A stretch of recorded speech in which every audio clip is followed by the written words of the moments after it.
What is going on, everyone? Lord Scuba Copper here, bringing you the return episode of Somewhat Supernatural. Welcome to season 3, everyone. That's right, it's spooky season. And you know, every spooky season, we bring back Somewhat Supernatural. I have been on a long hiatus from the show. Was just living life, man, and trying to bring you guys better content. I listen to a lot of the old episodes and we ramble on and on and on and on about, the subjects that we talk about, and we get sidetracked, and there's so many different sidebars. So I just wanted to condense everything down, give you guys the gist of what we're talking about, and just discuss in the chat if you guys have any questions. So on today's episode, we're going to be discussing brujeria. And for those of you that don't know what brujeria is just the Spanish term for witchcraft. So what I did differently right here, as you can tell, I don't have a co-host today. What I do have, and what I am bringing you a little bit later on in the show, is I'm going to bring you a guest who actually practices brujeria. She's going to tell you a little bit about herself. She's going to tell you a little bit about what she does and how we met, because the way we met was really cool. She is one of my former students, so it was just really cool the way we first had our very first interaction. But I'll introduce her here a little bit later on in the show. So let's jump into it. What exactly is brujeria? What is a bruja? What is a brujo? Well, simply put, like I said, bruja means witch in Spanish. So over many centuries, brujeria in Latin America has become a deeply personalized practice with roots in several spiritual lineages, including Yoruba, Macumba, Vodou, and like so many more. Like there's so many different roots to brujeria and curandesmorism. Like there's just so many different things. But just touching a little bit on the history. So Latin America, they were being colonized by Europeans beginning in the 15th century and leaving a desecrated indigenous culture in its wake. Some native healing medicine, magical traditions syncretized with Roman Catholic Church, and this led to a kind of hybridity in contemporary spiritualism. In the 1500s, when the Archbishop, tongue-tied, it's a live show, what can you do? In the 1500s, when the Archbishop of Santo Domingo and 5th Bishop of Puerto Rico, Nicolas Ramos, recorded his recollections of black brujos, male and female, so brujos, brujas, who engaged with the devil in the shape of a goat, and every night in front of this goat cursed God, Santa Maria, and the sacraments of the Holy Church. So Ramos wrote asserting that they did not have nor believe in a God other than the devil. They performed these rituals in some fields. Apparently, they were in a trance, not in dreams, since there were some people that actually saw them doing this. So it wasn't a dream. These people, Ramos continued, tried to make them sorcerers and refrain from their doings through chanting and holy gifts. And with all this information, they came to me, he says. This perpetual demonization of elements of African worship set up the forefront to the centuries of demonization of brujeria practices. So, as it is with history, you really only ever get one side of the story. So that right there, just what I read right there, you can tell it's all one-sided. There's a lot of these practices that people just don't understand, and they're not are there some that stem from black magic, things of such? Yeah, of course. But not everything has evil roots. So from the 16th century to the subsequent 18th and 19th centuries, slaves were shipped from Africa to Puerto Rico and Hispaniola and were forced to convert to Christianity, because that's what they do, by imposing church and overseeing hacendados, which are landowners. So branded slaves were baptized to be fully recognized as property of hacendados. In the late 1800s to early 1900s, the early days of American occupation within Cuba, there were established attacks to undermine the legitimacy of several Afro-Cuban institutions and organizations, including Brujeria. So, with the growth of a single Cuban identity came a greater appreciation for conformity and deviation from creolized manifestations. However, the declination of faith based practices in Cuba due to the rise in Marxism from like 1959 to the 1990s led to practitioners of African Cuban religions to have to find innovative ways to survive Castro's political informants that particularly called for suppression of witchcraft and brujeria. So they were just trying to basically stop people from doing these practices. But these things are just so rooted in history that you can't stop this stuff. So the introduction of spiritism in the 20th century attracted more participants of all racial backgrounds. So what started off as a African and Latin thing, now there's tons of different people that are in this in different racial backgrounds. It also added new foundations of practice and ritualistic objects such as santiguos, which are healing blessings, 19 despojos, which is spiritual cleansings, prayers and spells, and an array of indigenous, medieval Catholic, and African offerings. So it's this melting pot of just different things that makes up brujeria. So it's not all evil. It's not anything with evil intent. So, like in Mexico, for instance, the annual celebration of honoring the dead during Dia de los Muertos has origins in Aztec culture, but also takes place on All Saints Day and All Souls Day on the Catholic calendar. So if you are of Mexican descent, of Hispanic descent, you know very well. If you've seen the movie Coco, you don't have to be Mexican. You saw the movie Coco. That is all based on brujeria. So, it all has origins to leading back to certain cultures and things like that. Um, so like in Santeria, an Afro-Latino religion with Yoruba roots, Yamaya, considered the mother of all and queen of the sea, is one of the most beloved orisha in Cuba. Her image is closely tied to the Virgin Mary. It's not the Virgin Mary, but it's very closely tied. So in the 19th century, brujeria appeared in English works describing contact between English speakers and Spanish speakers in Texas, Mexico, and the southwestern United States. In 1838, in the 1838 novel Mexico versus Texas, a Mexican soldier describes his enemy's works as brujeria. An anthropologist working for the Smithsonian Institution in 1888 noted that his Mexican interpreters referred to Apache ceremonies as brujeria. So if they didn't understand it, it was automatically brujeria. Um, Anthropologists, sociologists, and even criminologists continue to comment on brujeria into the 20th century. A law enforcement premiere on occult crime identified brujeria as a mix of Catholicism, indigenous herbal lore, and European witchcraft that spread among Mexican Americans in the 1950s. But it dates back further than that. A 1979 sociological paper explored brujeria among Mexican Americans, suggesting the practice originally emerged in response to Catholic attempts to convert indigenous peoples. In the early 21st century, some Latino and Black women and men have openly embraced the practice of brujeria and the often stigmatized title of bruja or brujo. So, who uses brujeria? Well, we can answer that right now. Ladies and gentlemen, let me introduce you to my guest on Somewhat Supernatural. First ever time appearing here. Like I said, one of my former students, Nevea Aragon. How you doing? Hi, sorry, it was broke.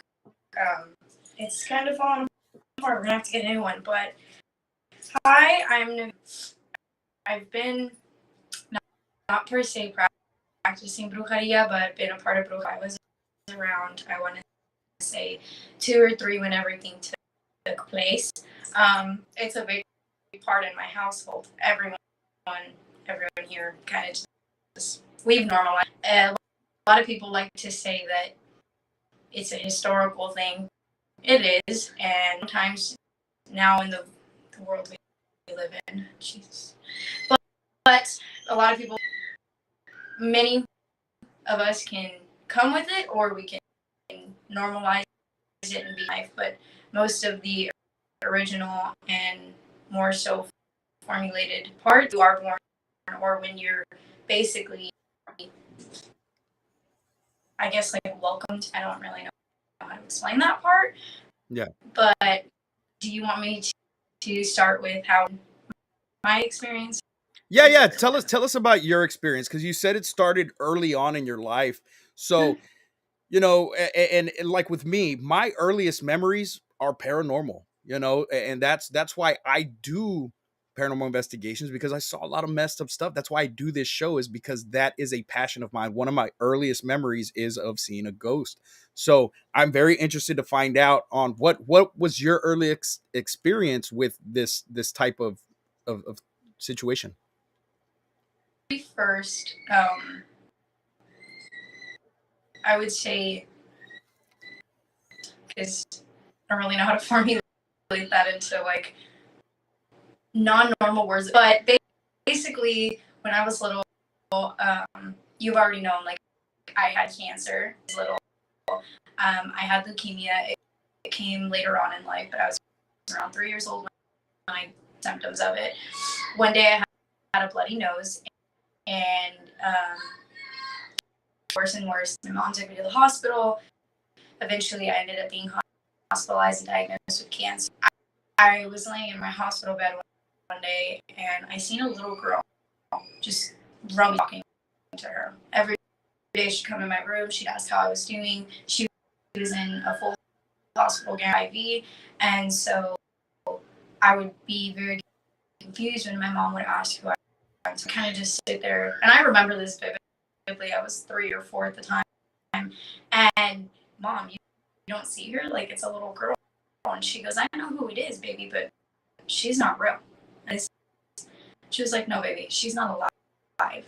And then that's when it basically started happening. I don't remember exactly when, but I know I've been 10 years now, and she's always kind of just been a part of my life.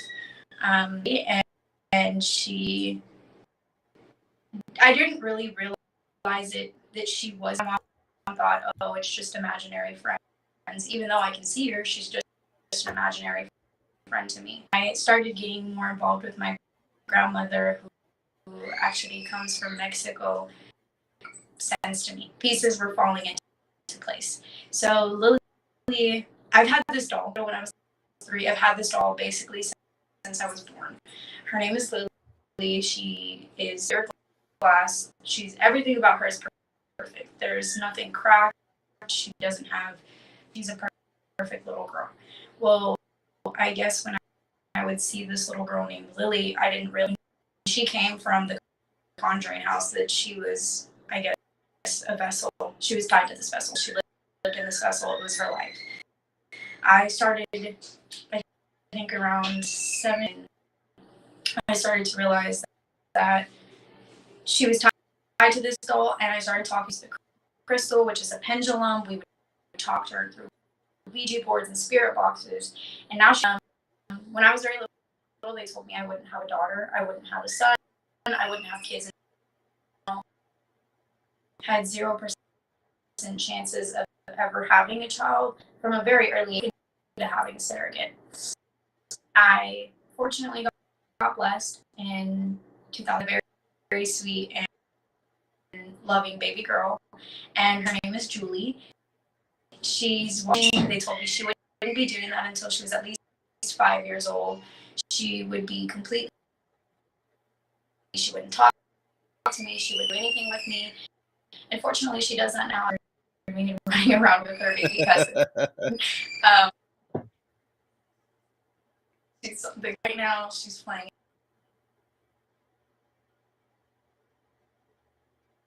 Oh, we're having some connection issues. Yeah. So we're having some connection issues right now, Nevaeh. I don't know if you can hear me or not. Um, we'll see if we can get that fixed and bring her back on in just a bit. So, who uses brujeria? Brujeria doesn't participate in community, hierarchical, or initiation based practices or membership, Rituals are interdependent on procedures, practices, and attitudes passed down by its participant and heavily depend on forces of nature and spontaneity of the spirits. So it's like family passes down. We lost you there, girly. I know. I was so my Wi-Fi went out for a second. No, no good. But that you're good. You're good. It happens. It's a live show. It happens. But what I was saying is, it's basically, the practice of brujeria and all that. It's passed down from family member to family member. That's what I've noticed. Especially with the little bit of knowledge that I have on the subject. I know a few incantations, things here and there that I was taught, but it was predominantly female based in my family. Yeah. So a lot of that is lost in on that side, because it's not something that I can learn, because like I said, it's passed down from generation to generation, but it's all on the female side. So um when we first met, it was really cool, because some of the students came up to me and they're like, "Sir, the new girl can see ghosts." And they ran up to me and they told me, like, straight up, like, she can see ghosts. So I like hauled ass down the hallway and I was like, okay, we got to find this new girl. And at the time you had what, blue hair? Didn't you have blue hair? Yeah. So I was looking in the hallways for the blue hair girl and I saw you down the hallway and I said, you, and you were like, oh God, they told you. Yes, I did. In my mind, it was like, this is not real right now. I really genuinely haven't any people that have been so involved here, actually in Texas, with, I would say, paranormal activity, brujeria. I've met a few girls at school, but that's this year. There's very many females that I've met now, but not as many. I would say this dude's a fake. Like, I'm sorry, boss, but that's what I was thinking. I was like, this dude's a fake. I guess explanation as to why he would be doing it. And then I was seeing a little girl and a little boy, and they were just running down the hallways. And I was like, okay, school. I was in the second hall restroom. I don't know what hallway y'all call that was, but I was in that hallway right next to Mrs. Camarillo's room, and I was water fountain, and I just kept seeing these very, I would say, how do I say it? Like, it was very old shoes, and you could tell they weren't modern, because everyone's wearing Air Forces and they're wearing Jordans or Converse or Vans, and you could tell they were not. Maybe there's some off-brand Walmart church shoes. No, they weren't. They were genuine, like, old shoes. Opening, whatever. I start telling my friend, I'm just gonna call her Sabrina, and dude, I just saw something in the restroom, and she was like, "What'd you see?" And I was like, "Some little girl." She was just standing there in the stall. She wasn't even using the restroom, and she was like, "Yeah, this." She was like, "Wait, you see ghosts?" And I was like, "Yeah, I do." And so I'm getting you, and just started the whole thing. I don't know. You can tell your interaction, and then I'll continue from there. So when they were like, "Hey, she sees ghosts," like I said, I got excited because I'm like, "Hey, me too! What a coincidence!" So then, like, I'm talking to you, and you're just kind of like, "Yeah, whatever, like whatever," But then, getting to know each other and talking and stuff, I could tell right away you weren't full of shit, And I was like, "This is cool. Like, it's actually cool to meet people that." Kind of have the same experience as you do, and I don't, like I said, I don't see things anymore. I did as a kid. Now it's mostly feeling things, and we just moved into this new house, and both of my kids have already seen things here. I haven't seen anything per se. There's been little occurrences that happen, but nothing that has like stuck out to me yet. So I don't know if it's waiting for me to just catch me off guard or what. But when so there's this stigma with brujeria that it's black magic and that it's devil worshiping and things of such. What is your experience with the whole being a bruja and have you ever done anything, cast any spells for somebody? You know what I mean? Like to hurt somebody or anything like that, you know? So actually a very, very found daughter of Santa Marte, which so basically she determines if it's painful. She's basically a god to me. Then I'm not a very big Christian. I'm not a Catholic. She's more so to she's basically karma. We call her karma. Yeah, yeah. And basic spells I have put people under hell candles, and I basically have put hexes on people. But when I've been abused, um, I'm just gonna say so sexually assaulted, been really hurt in my past life, which I have, and so I have done it, but much as voodoo wise, I wouldn't say we like take the little doll and stick, but like we do some stuff like that. There are some people out there, but that's not my cup of tea. It can See, and like, yeah, it will backfire on you. And somebody wanted to give me a statue of Santa Muerte. Now that is one thing I will not mess with just because I don't feel comfortable. To the people that do, that's fine. I don't judge anybody on what their beliefs are. I just feel like for me that's just a little too real. I've done some research on Santa Muerte. Well, somebody wanted to give me a statue of Santa Muerte one time. They were having like really bad vibes with it and they just didn't want it in their house. And it was a beautiful statue, big statue too. And they sent me pictures, and at the bottom of it there was like a wax layer, and you could see that there was stuff in the wax, like there was hair and there were some other things. I was like, yeah, I don't want that at all. Like, I'm all good for taking haunted objects off your hands, but I ain't dealing with none of that kind of stuff. You know, I know my limitations, and that is where my limitations stop. So just real quick, just to jump back on what I was talking about, in practice, brujos stress to not believe in ritualistic objects or hold too much power pertinence in the material representations of the spiritual entities, but rather focus on messages and powers of the entities that inhabit those icons. Therefore, Santa Muerte.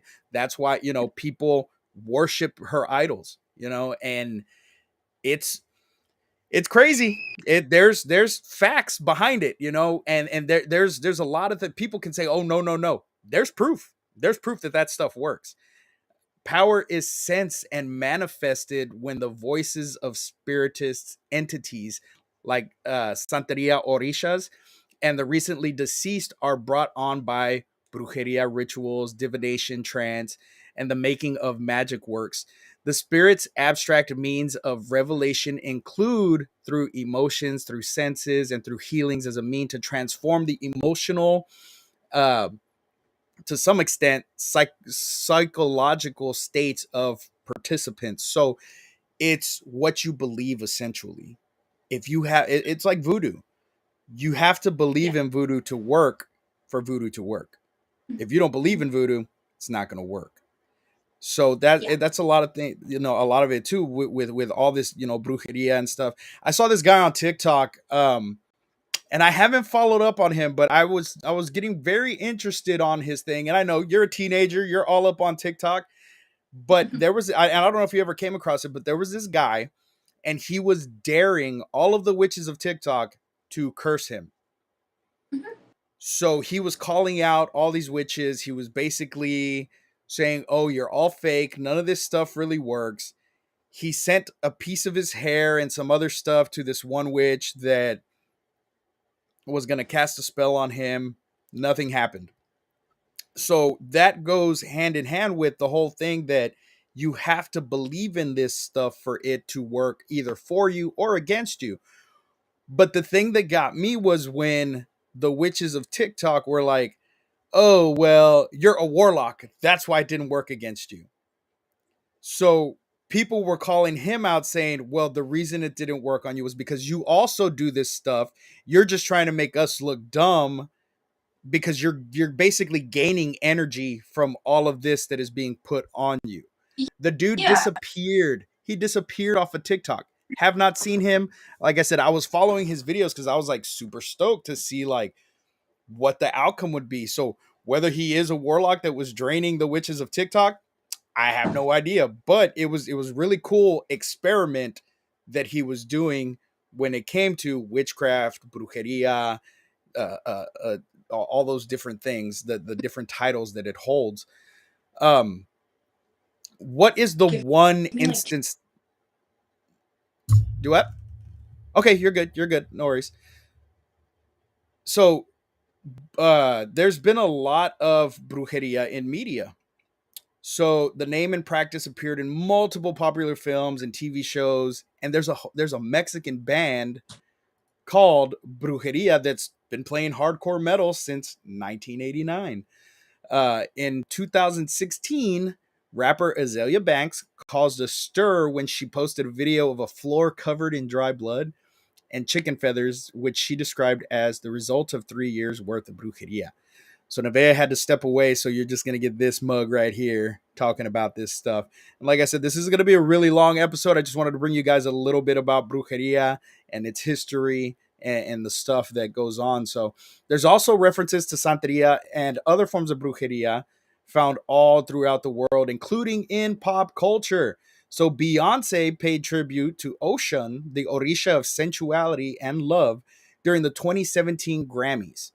There's a show on Netflix or a movie called Siempre Bruja, which depicts a young slave witch from the 17th century who time travels to present day Colombia to save the man that she loves. The video for Princess Nokia's song Brujas off her album 1992 Deluxe begins with 5 women conducting what appears to be a watery ritual for Yamaya. And more recently, with Jadena's Sufi Woman video, West African witchcraft was on display. Also on Instagram, it's had a huge impact on modern brujeria. The hashtags hashtag bruja and hashtag brujas have over 1 million posts combined, and some witches are now insta famous in their craft. But like I said, TikTok too. TikTok's a big one right now. There's so many things you can, reach. You have such a further reach with social media. Do you think that now that we have you back, do you think that these things can work over social media as well? um per se, it depends.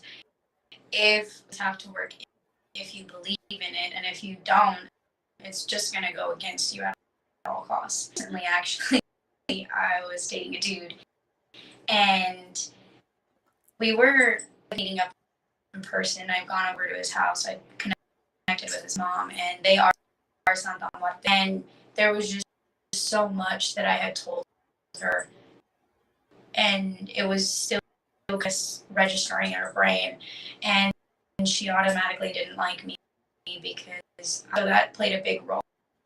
Um, Automatically, her sister over social media because they ended up moving away. It was, I think, a month after they moved away. She was gonna cast spells on me. She wasn't gonna fuck with me anymore. Sorry for my language. She wasn't gonna Oh, you're fine. do anything. Just wanted to leave all the work up to something on one thing. And so I said, you know what? So be it. If you want to, you're gonna put me under a hell candle. Completely do it.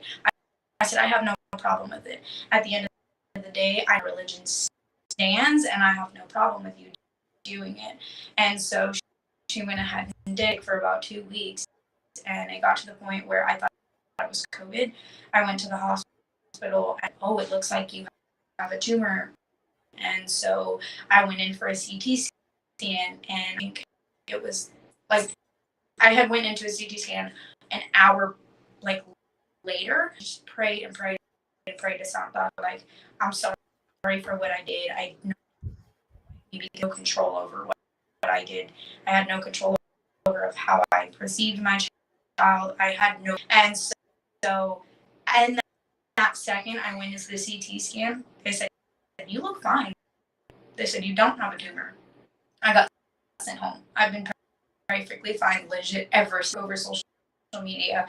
But you have to believe in it. You have to realize that this all costs, if it doesn't cost you, it'll cost your family. It'll cost your friends you love. It can cost a family dog. It can cost a child. It can cost a grandmother, grandpa. What costs something at the end of the day, whether it's your job, your money, anything. It'll affect your mental well-being, your stability in life, and a lot of other things that people don't understand. Yeah. Yeah, no, I mean, and that's the truth of it, and even with entities, paranormal entities, I remember, and I talk about it on the show all the time, I had something attach itself to me and it was physically draining me. I thought I was sick. I went to the doctor, nothing was wrong with me. I would wake up middle of the night drenched in sweat, like if somebody had poured buckets of water on me. And there was always this dark shadow in the corner of my room. And at that point in my life, I was going through a bunch, like it was probably the worst point in my life that I've ever been through. And so it was feeding off of all of that. And luckily, my grandmother was able to help me in getting rid of what was attached to me.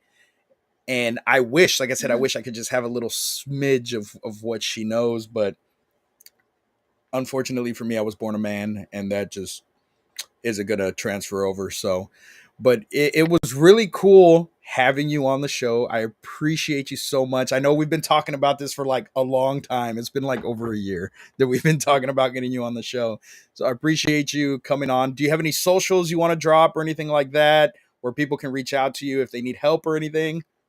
My Instagram is Playboy5, so that is VAEH and then 05. You can, if that doesn't work, I do have a TikTok. It would be the same as my Instagram, or I do have Vea's Makeup, which I do respond on my socials. But like I said,